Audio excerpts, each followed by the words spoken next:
Welcome everybody to the Sports Culture, all things sports. It's Jay Banfo, and we gotta talk about Rich Paul. But before we get into that, like, comment, share, subscribe, and thanks for your support. So somebody in upper management of the NBA or the Lakers organization, whether it's the new owner, Jeannie Buss, or Rob Pelinka, at this point, they have to step in and say something to Rich Paul. So if you don't know, Rich Paul has a new podcast with Max Kellerman called Game Over, in which they talk about current sporting events. In the latest episode, Rich Paul talks about possible trades the Los Angeles Lakers can make to compete in the Western Conference. Now, Rich Paul didn't talk in general, like saying the Lakers could use a defensive wing or they need a rebounder. Instead, he named names and talked about Memphis big man Jared Jackson Jr. and current Lakers guard Austin Reaves being involved in the trade. Now, I'm going to get to that in a second, but I have to play this video from the first episode in which Rich Paul compared Austin Reaves to former Spurs legend Manu Ginobili. Really, Austin Reeves, and who knows what happens by the playoffs, is Ginobili, right? In an ideal world, on a championship team, he's the killer sixth man, right? Yeah. But That's he's not paid, this. But he's paid as a starter. He's paid. I get it. Yeah. So it makes it harder. Yeah. Right. No, what I'm saying is, Ginobili was paid as a starter. He sure. just But in was a this sixth day man. and age, if you're paid the way he's about to get paid, But it's let me harder ask you to this make you a question. sixth man. Going back to the championship organization versus an organization with championships, the Spurs. On the Spurs, he'd be the sixth man, right? Right. Especially back in the day. The Spurs made that decision, and you know what Ginobili did? Went he along embraced it. Right. And how many championships they win? 5. Yeah. It's those type of decisions to be made.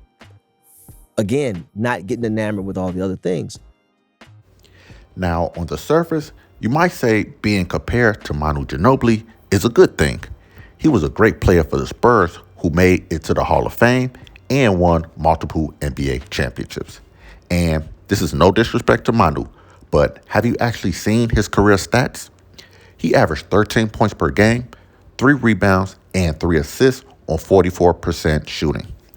Austin Reeves, before he got hurt and in his contract year, was putting up 28 points per game. It's just disrespectful to compare these two players. That Spurs team was extremely unique that it's impossible to compare any team or player to them. It's damn near impossible to replicate those Spurs teams to what we see in the current NBA. Rich Paul is trying to diminish Austin Reeves, whether he knows it or not, and somebody just got to call him out on it. Now, let's move on to this crazy trade proposal Rich Paul came up with. Listen to Rich Paul and ask yourself, does this make any sense, and do the Lakers improve as a team? Now, the Lakers have options. If I was the Lakers, I would probably be targeting the Memphis Grizzlies as a trade partner For Jaren Jackson. Yeah. That'd be a great fit. I would. For whom? Well, that's the thing, because you got to figure out the package. But some way, somehow, I would be trying to get Jaren Jackson, maybe get back Gigi Jackson and Jackson Associates, because he's a young player that you can develop, got good size, can shoot the ball. But I think if you're building around Luka going forward, which they are, you need a guy like that. You need that anchor. And Jaren doesn't want to be a part of a rebuild. They just put Ja Morant on the market, right? Saying that they're willing to trade him, etc. It's a great call. So I think that would be a trade partner for me. Now, the package just goes out is what you have to decide. Because if you're able to trade out expirings and give up the last first round pick you got, that could be one scenario, right? Or you could say, let me withhold that, but this comes with Reeves. This comes with a very unemotional attachment because Austin is beloved, which he should be. But he's about to get paid. He's an underdog. And here's the thing. If there's a world where you can do what's best for your team and do what's best for Austin, because Austin deserves to get paid right now. I love him as a Laker, But if that is a situation where we getting balanced, because if you put all the money into just the backcourt, and then you're kind of like your flexibility is restricted going forward to fill out the rest of the team, then that's kind of like riding when you just have the training wheels on your bike, but the one training wheel is off and it kind of leans. That's kind of like that, called right? listing. And I think people, so that's one aspect of it. But if you can keep Austin, have Jaren some kind of way, have Luka, they're going to take up most of your money.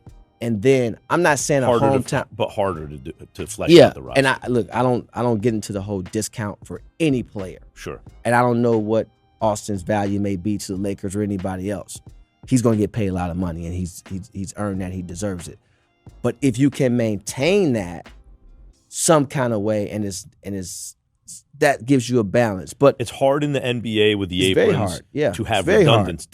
But that would be like if you have redundancy on your team, that usually means there's a weakness somewhere else that you're better off using the resources where you're redundant to go address. Austin Reeves on ball, can score really well, do all these things. They have a guy like that already. They're better and who doesn't play any defense. So you need someone to balance out the defense at another position. Yeah, but Austin would get his money. Memphis would definitely pay Austin. Right. He would become probably their leading scorer or their point guard. It depends on. Still their leading scorer. Leading scorer for sure. Leading scorer, yes. He'd probably be their point guard for now, but definitely be their highest paid player, etc. But that would be. My thing is this. Why would the Lakers trade Austin Reeves for anybody when we see him take that leap to being an all-star type player? When LeBron James was MIA in the beginning of the season due to sciatica, Luka Doncic and Austin Reeves were the best duo in the NBA, and the Lakers were rolling. The eye test and the stats say the Los Angeles Lakers are a much better team without LeBron James. Everybody knows their role, and especially on defense, they're much better without LeBron. Now, the last video I dropped on Rich Paul like a week ago, I said he was the mouthpiece for LeBron, and I stand on that. Everything Rich Paul has said about the Lakers only benefits LeBron James, while everybody else gets thrown under the bus. At the end of the day, I think this podcast has to stop, especially if you're a Lakers fan. I know they always say you're supposed to block out the noise, but it's different when the noise is a current agent to LeBron James. LeBron has always been calculated, so I think this is just a part of his master plan to ruin the Lakers season. He can't handle being the third option, so he's doing the passive-aggressive thing through Rich Paul to mess up the Lakers. Unfortunately, his plan is working, and the Lakers might have to make the drastic decision to either cut or trade LeBron James. Now, with that being said, like, comment, share, subscribe, and I'll see y'all next time.